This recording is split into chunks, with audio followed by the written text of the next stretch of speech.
하나님께서 우리에게 주시는 말씀은 이사야 55장 1절부터 13절까지 말씀, 여러분과 제가 부분적으로 합독하겠습니다. 오라 너희 모든 목마른 자들아 물로 나아오라. 돈 없는 자도 오라. 너희는 와서 사 먹되 돈 없이 값 없이 와서 포도주와 젖을 사라.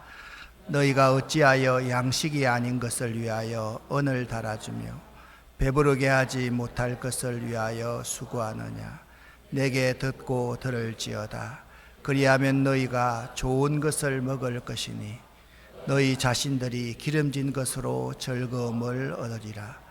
너희는 여호와를 만날 만한 때에 찾으라. 가까이 계실 때에 그를 부르라. 악인은 그의 길을, 불의한 자는 그의 생각을 버리고 여호와께로 돌아오라. 그리하면 그가 긍휼히 여기시리라. 우리 하나님께로 돌아오라. 그가 너그럽게 용서하시리라. 이는 내 생각이 너희의 생각과 다르며 내 길은 너희의 길과 다름이니라. 여호와의 말씀이니라. 이는 하늘이 땅보다 높음같이 내 길은 너희의 길보다 높으며 내 생각은 너희의 생각보다 높음이니라. 아멘.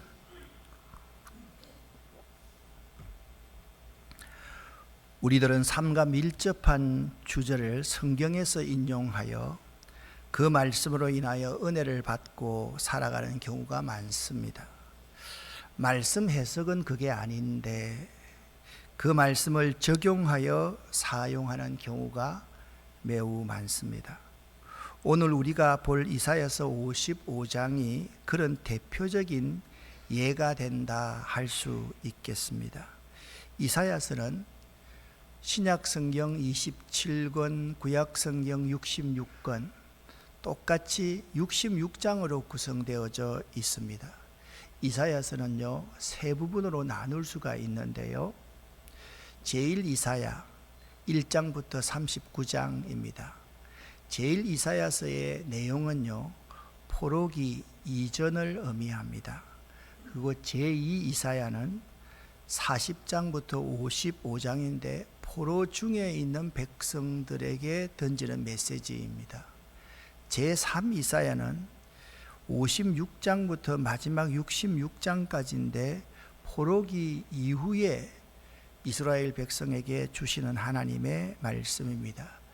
이사야서를 두 부분으로 나누라 하면 1장부터 39장까지는 하나님의 심판에 대해서 말을 하고 있다라고 한다면 40장부터 66장까지는 회복에 대한 말씀을 우리에게 해주고 있습니다.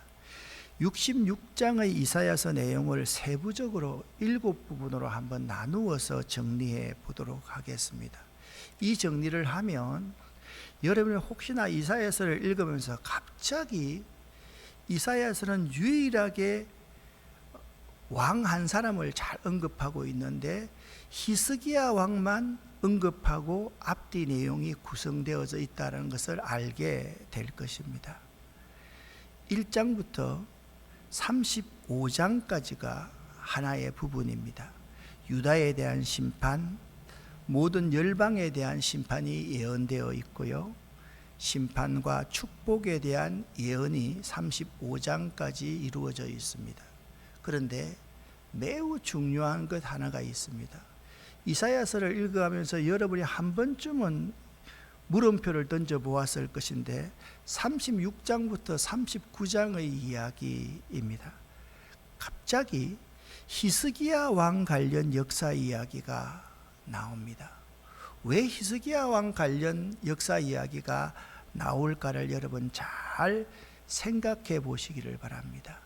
이사야 선지자가 히스기야 왕 때 가장 정점을 찍을 만큼의 귀한 사역을 했다라는 점을 36장에서 39장에서 히스기야와 이사야와의 관계를 여러분이 이해할 수 있어야만 됩니다. 40장부터 48장에는요, 이스라엘 유다의 구원에 대한 예언이 기록되어져 있고 49장부터 55장까지는 모든 인류 구원자에 대한 예언이 기록되어 있는데, 오늘 본문인 이사야 55장이 바로 인류 구원자의 예언에 대한 결론적인 부분입니다. 그리고 56장부터 66장까지는 이스라엘 미래에 대한 예언이 기록되어져 있습니다.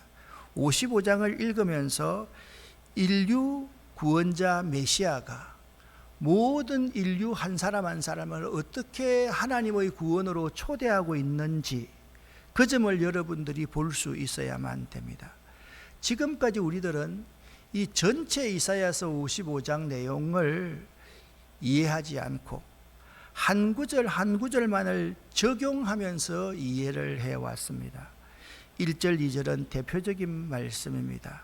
너희 목마른 자들아 물로 나오라. 돈 없는 자도 오라. 너희는 와서 사 먹되 돈 없이 값 없이 와서 포도주와 젖을 사라. 너희가 어찌하여 양식이 아닌 것을 위하여 돈을 쓰며 배부르게 못할 것을 위하여서 그렇게 애타게 수고하느냐. 내게 듣고 들을지어다. 그리하면 너희가 좋은 것을 먹을 것이며 너희 자신들이 기름진 것으로 즐거움을 얻으리라. 너희는 귀를 기울이고 내게로 나와 들으라. 그리하면 너희 영혼이 살리라. 너희는 여호와를 만날 만한 때에 찾아라. 가까이 계실 때에 그를 부르라. 우리 하나님께로 돌아오라. 그가 너그럽게 용서하시리라. 우리가 너무 많이 듣던 말씀 아닙니까? 이것을 전체적인 맥락에서 이해할 수 있어야 됩니다. 특별히 이 구절은 더 그렇습니다. 함께 8절 9절을 읽어보겠습니다. 이는 내 생각이 너희의 생각과 다르며 내 길은 너희의 길과 다름이니라. 여호와의 말씀이니라.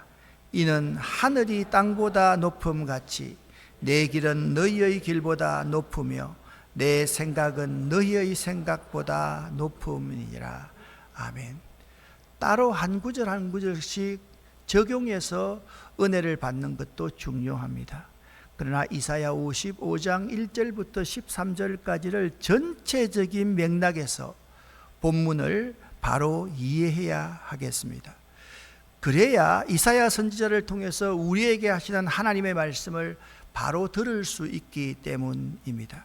그러기 위해서 이사야서를 기록한 이사야 선지자에 대해서 바로 알아야만 합니다.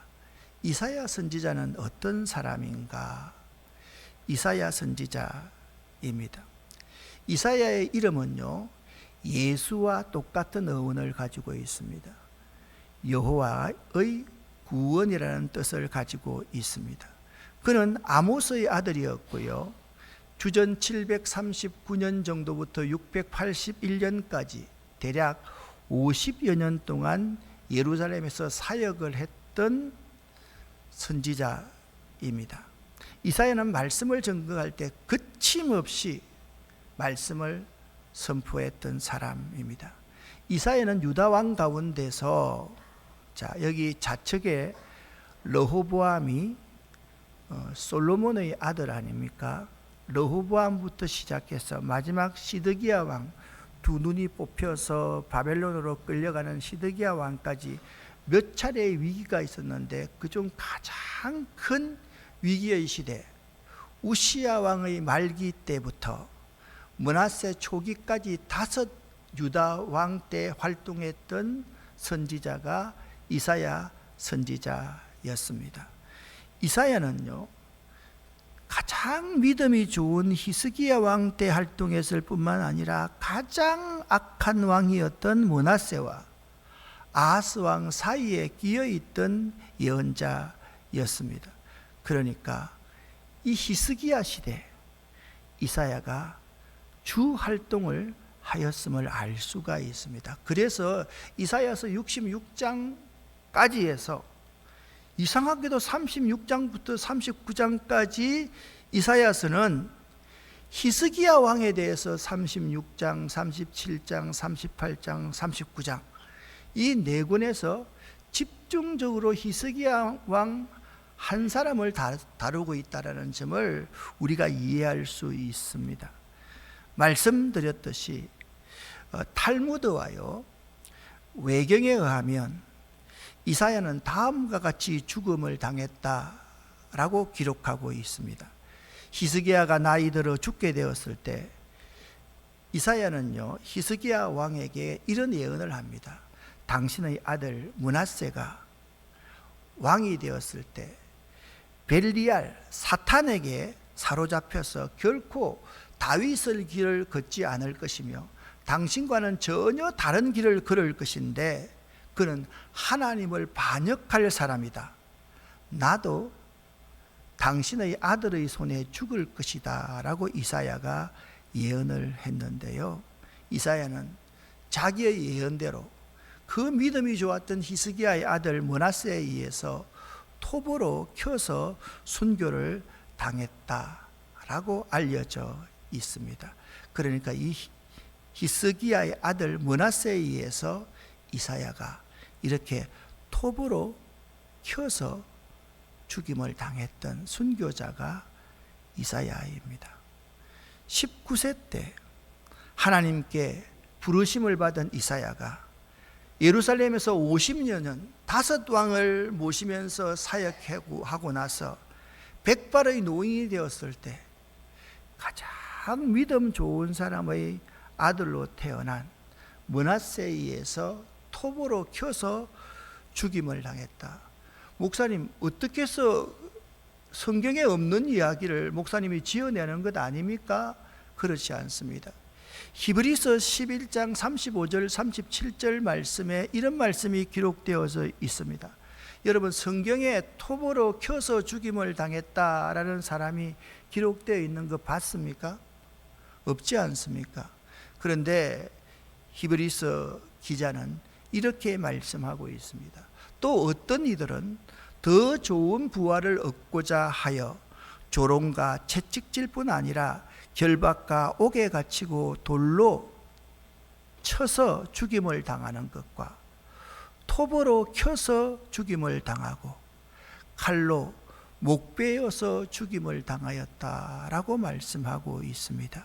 여기 톱으로 켜서 죽임을 당하였다, 이것이 유대인들이 전체적으로 이해하고 있는 이사야의 죽음에 대한 상황임을 우리는 탈무드와 외경을 통해서 잘 알 수 있는 것입니다. 이사야 선지자는요 여호와의 구원을 선포하였습니다. 그는 하나님의 구원을 위해 이스라엘과 유다를 초청하였고 모든 열방을 초청했습니다.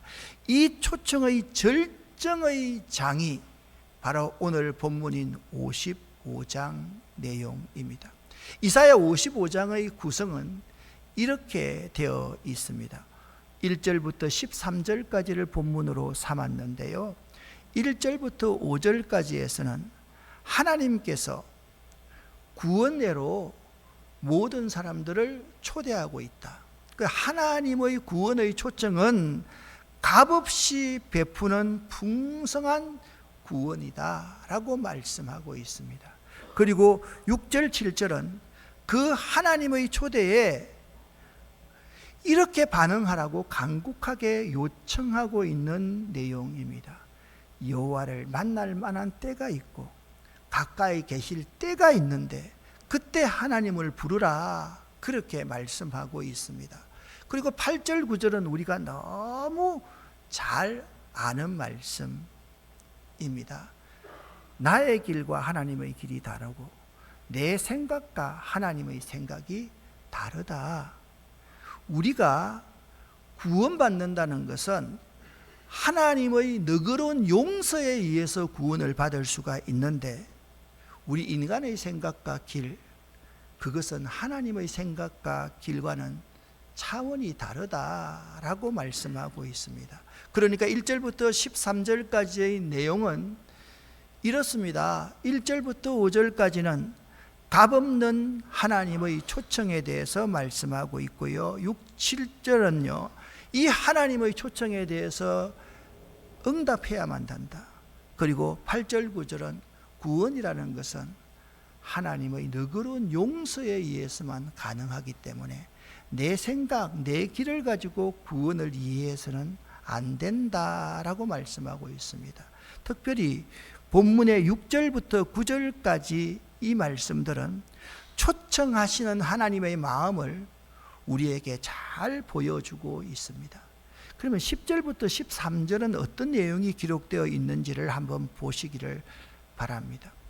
이 이사야서의 저자는요, 6절부터 9절에 언급한 내용, 그 구원에 대해서 응답해야 되고, 구원은 나의 길과 나의 생각과 다르다는 그 확실성을 더하기 위해서 비유를 한 가지 10절에서 들고 있습니다. 그 비유의 내용은 여러분 눈으로 한번 본문을 읽으시기를 바랍니다.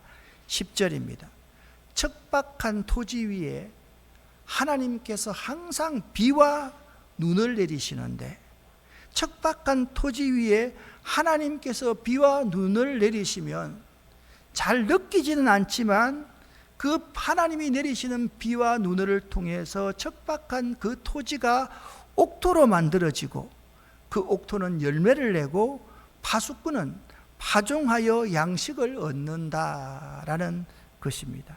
이 내용이 10절의 내용입니다. 마찬가지입니다. 10절의 해석은 이렇습니다. 영적으로 고갈되어 버려서 하나님을 떠나 있는 사람들의 마음으로 하나님께서 비와 눈을 내려 주시는 거예요. 성령의 은혜, 성령의 단비가, 성령의 단 눈이 사람들에게 내리기 시작하면 사람들은 성령을 받아서 회개하고 구원의 기쁨을 얻게 된다는 의미를 지니고 있습니다. 그리고 11절 말씀에 그 하나님을 이렇게 구체적으로 설명하고 있습니다. 우리가요, 하나님은 한 번 발설한 말씀에 대해서는 반드시 그 열매와 성취를 보시는 분이십니다.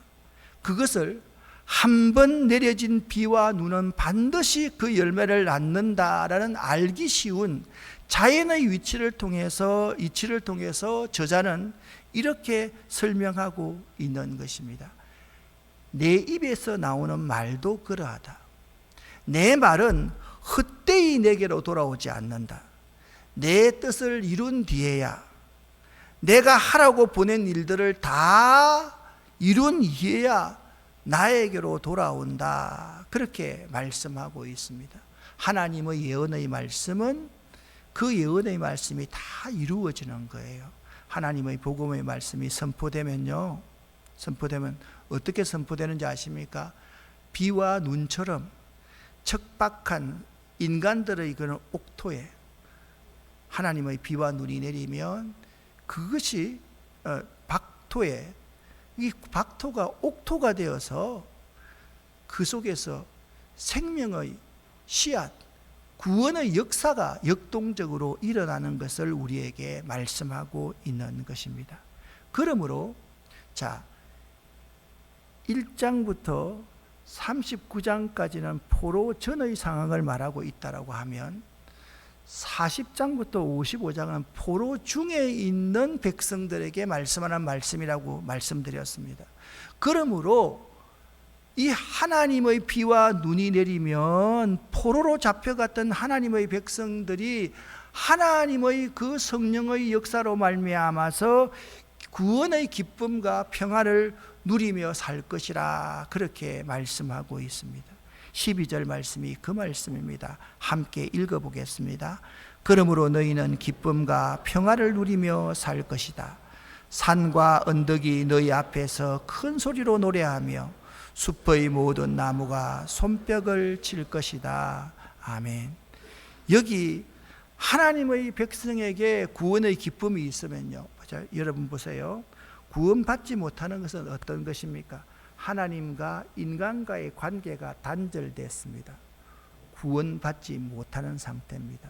하나님의 구원에 초청하면 이 관계가 회복됩니다. 하나님과 인간과의 관계가 회복되면 사람이 바로 깨닫게 되어서 사람과 자연과의 관계도 회복되게 되는 것입니다. 그래서 사람들에게 구원이 임하면 자연이 동일한 기쁨의 환영을 표시한다라고 오늘 성경은 이렇게 말씀하고 있는 것입니다. 12절을 다시 한번 그 의미를 생각하면서 읽어보겠습니다.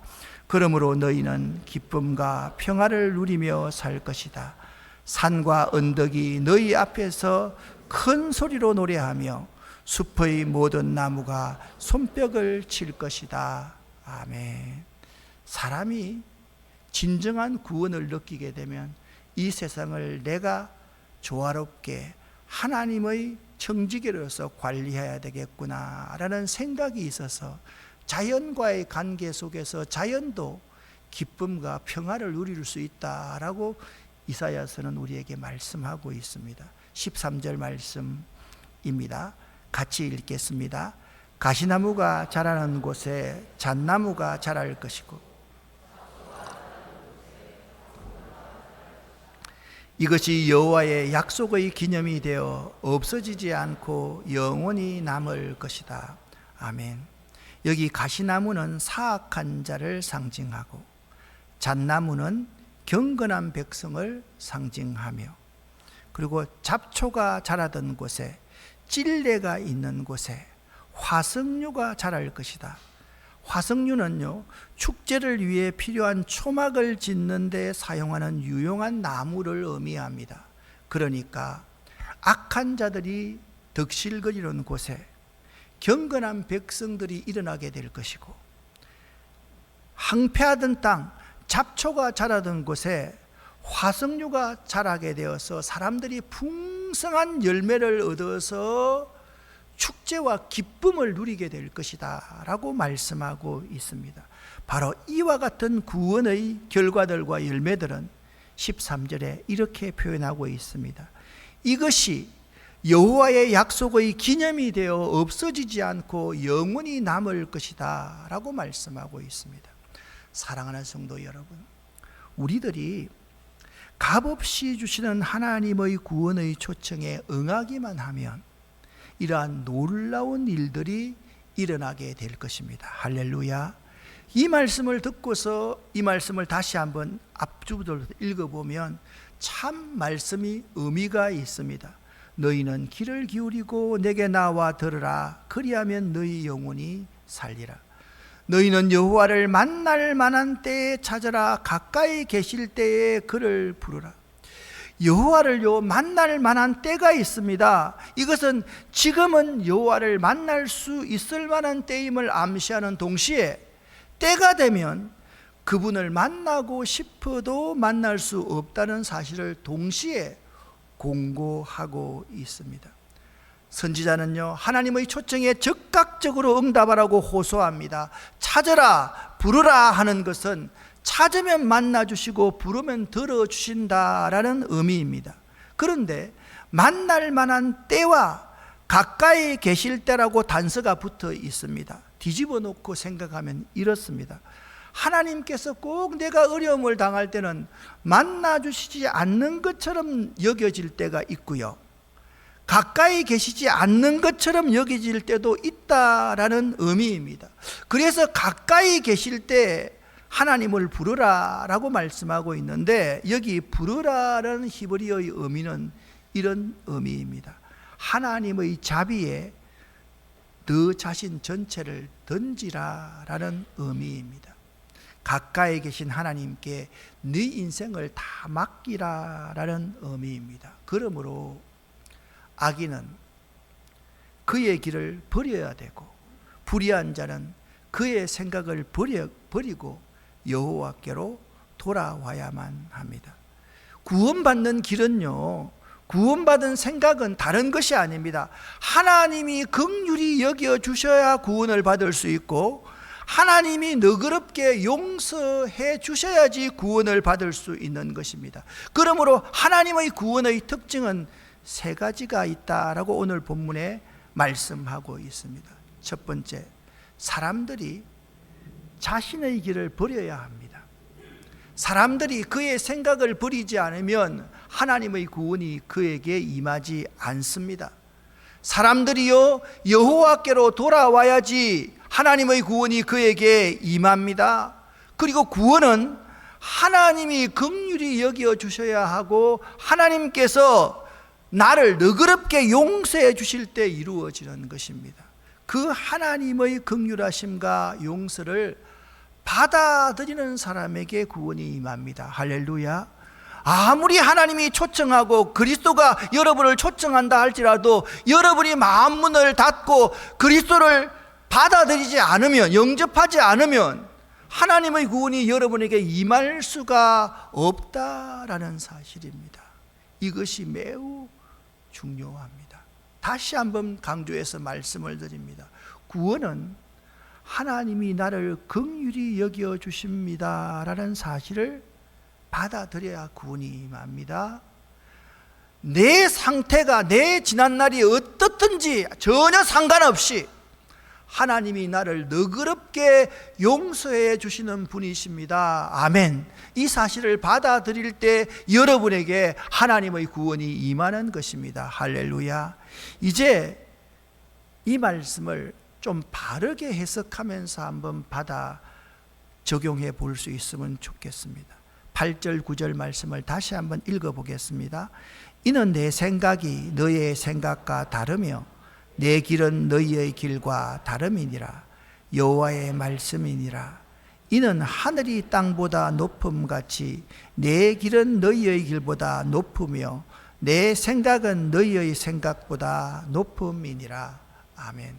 이 말씀을 많은 교육자들이 설교하면서 이렇게 적용을 합니다. 같이 한번 읽어볼까요? 우리의 방식과 하나님의 방식은 근본적으로 다릅니다. 그런데 우리는 근본적으로 하나님과는 틀린 생각을 하는 영적인 유전인자를 가지고 태어났습니다. 그런데 적용하면 맞습니다. 그런데 오늘 이 본문의 내용을 보면 이 말씀의 의미가 아니다라는 것을 알 수가 있습니다. 내 생각, 내 길을 내려놓고 하나님께서 나를 긍휼히 여겨주십니다. 하나님께서 나를 너그러이 용서해 주십니다. 그 사실을 받아들이는 것이 내 생각보다 하나님의 생각이다. 하나님의 생각을 따라라. 그렇게 말씀하고 있습니다. 또한 이 말씀을 이렇게 적용할 수가 있습니다. 같이 읽어보겠습니다. 바로 그렇게 된 이유는 아담과 하와가 선악과를 따먹고 타락을 하면서 그들은 선악의 모든 기준을 하나님 중심이 아닌 자기네들 중심으로 하기 시작하면서 하나님과 반대되는 생각을 하며 살아가면서부터 시작된 것입니다. 이 자체가 틀렸다는 것이 아닙니다. 바른 해석이 아니고 적용만 하고 있다라는 사실을 알아야만 합니다.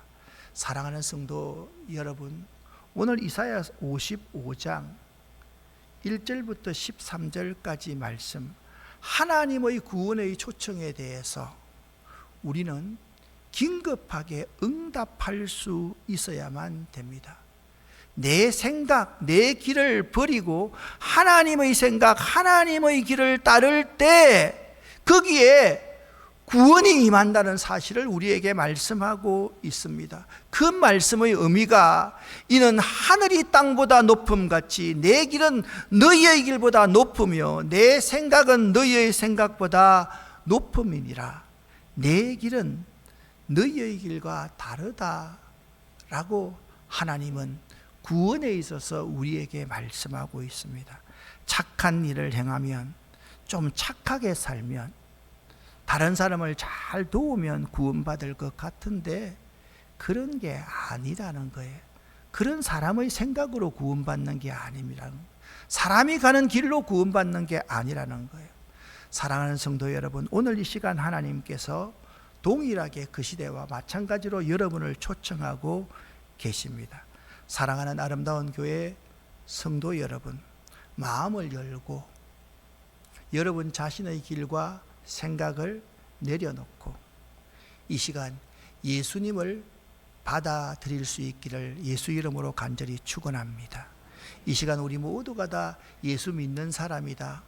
나는 50년 40년 예수 믿었는데 뭐 나에게 그런 영접 기도가 필요하겠는가 라고 생각하기 쉽겠지만 그런 분들도 다시 한번 영접 기도를 하시기를 바라고, 아직까지 진심으로 하나님의 초청에 여러분의 마음 문을 열고 예수 그리스도를 영접하지 않으신 분들은 이 시간 이 영접 기도를 함께 따라해 보시기를 바랍니다. 같이 읽어보겠습니다. 하나님 아버지여, 지금까지는 제가 나의 인생의 주인으로 살아왔음을 고백합니다. 용서하여 주시옵소서. 저는 죄인입니다. 이제 제 마음의 문을 열고 예수님을 생명의 구원자요 내 인생의 주로 영접하고자 합니다. 긍휼을 베풀어 주십시오. 나의 죄를 너그럽게 용서해 주십시오. 아버지의 독생자 예수께서 나의 죄를 용서해 주시기 위하여 이 땅에 오시어 십자가에 못 박혀 죽으셨으며 사흘 만에 다시 부활하셨음을 믿습니다. 이 믿음의 은총을 허락하심을 감사드립니다. 진리의 말씀과 하나님의 영으로 저를 늘 인도하여 주옵소서. 그 인도하심에 오직 순종하겠습니다. 저의 남은 삶을 온전히 주님께 드립니다. 저를 받으시옵소서. 주 예수 그리스도의 이름으로 기도드립니다. 아멘. 여러분 어떻습니까?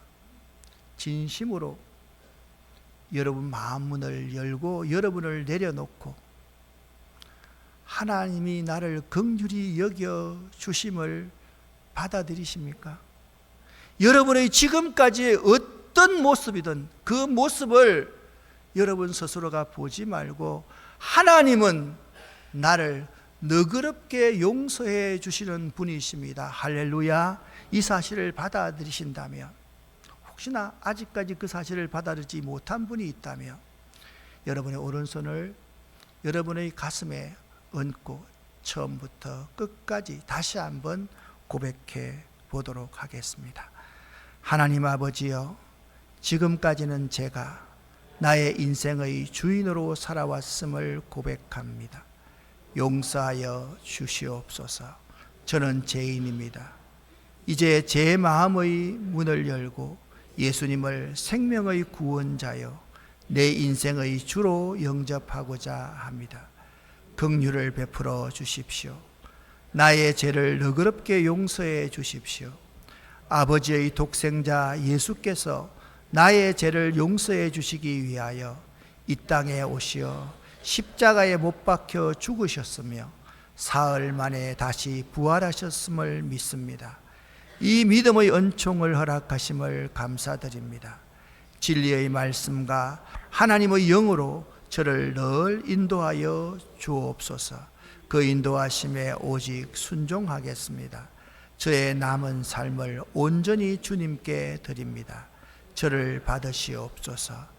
주 예수 그리스도의 이름으로 기도드립니다. 아멘. 기도하겠습니다.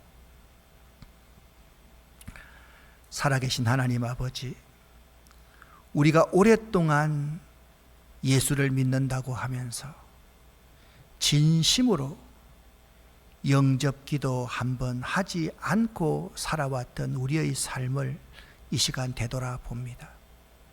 이 시간 교회는 다니지만 예수 그리스도의 초청에 대해서 마음문을 닫고 그분을 내 마음의 중심에 받아들이지 않는 성도가 이 자리에 있었습니다. 오늘 그 마음을 내려놓고 예수 그리스도를 나의 구원자시요 내 인생의 주인으로 받아들이오니 우리에게 하나님의 구원을 허락하여 주시옵소서. 예수 그리스도 이름으로 축복하옵고 간절히 기도 올립니다. 아멘.